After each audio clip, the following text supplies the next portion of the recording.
TNGTE Interspeed August 2014, dictated by Lakshmi Prasad Pichika. Start. Mr. Chairman Sir, we are glad that we have a good budget this year, but I want to say a few words about taxation and industry. So far as taxation is concerned, I would like to point out that the government should first see whether a particular commodity has not been fully taxed. If they make out a case for fresh taxation, they may proceed with fresh taxation. But it is not the case now. If there is some gap between revenue and expenditure, the government come forward with fresh taxation proposals. As a matter of fact, sales tax has affected every trade and industry, and I am sure that the government must be aware of it. But I must say that this is not a right approach to the whole problem, and I will leave it at that. At the same time, I thank the government for exempting some articles from sales tax. In fact, we know that the tax was a great burden upon the people dealing in these commodities, and the government may be congratulated to some extent. I cannot expect the finance minister to exempt some other commodities from sales tax here and now, but he has said that the government will consider whether there are any other commodities which require exemption. With regard to betterment levy in respect of lands benefited by the government irrigation works, I think there can be no objection because it is a reasonable measure. After all, it must be remembered that the government have spent a large sum of money on irrigation, and on account of this, the value of the lands has increased. So, it is only fair that the people benefited by it should pay for it.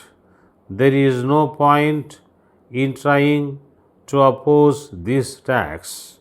Now I come to the extra levy of sales tax on mill-made cloth.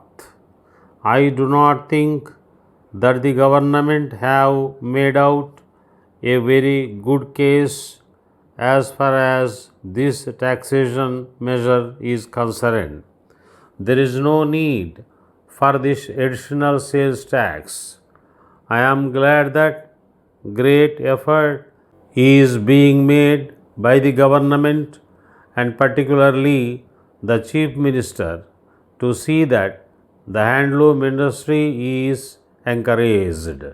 We are all for giving encouragement to this industry.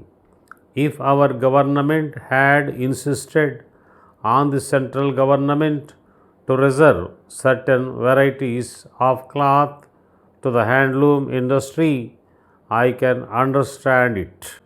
But as the government of India do not agree with the proposal of our government, perhaps our government have come forward with this tax. As a matter of fact, the finance minister has said that this tax will be imposed only after the approval of the central government. I wish that the central government will not give their approval and that this tax will not be imposed. The cloth trade is in a bad state of affairs because of low purchasing capacity of the people. So it is not fair on the part of the government to impose this tax. Letter from Murugan and Company, Chennai, to Messrs. Venu and Company, Udagamandalam. Dear Sirs, with reference to our order of 3rd March for 10 bottles of bee honey, we shall be glad to know when we may expect delivery, as the goods are most urgently wanted. These goods were promised within a week. We have been put to great inconvenience as a result of the long delay.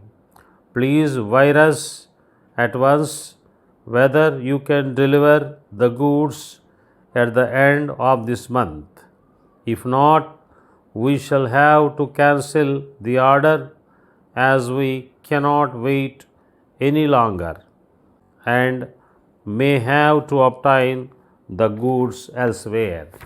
This is not the first time that we have had to complain of delay in delivery of goods or dirt. But as in this case the goods were wanted as soon as possible, we particularly asked for prompt delivery when giving the order to your representative, who promised to see that it was attended to immediately. We have to insist upon prompt delivery of goods at all times. Otherwise, we are sorry, we shall be compelled to place our orders in future with others who can give delivery at the time fixed. Yours faithfully,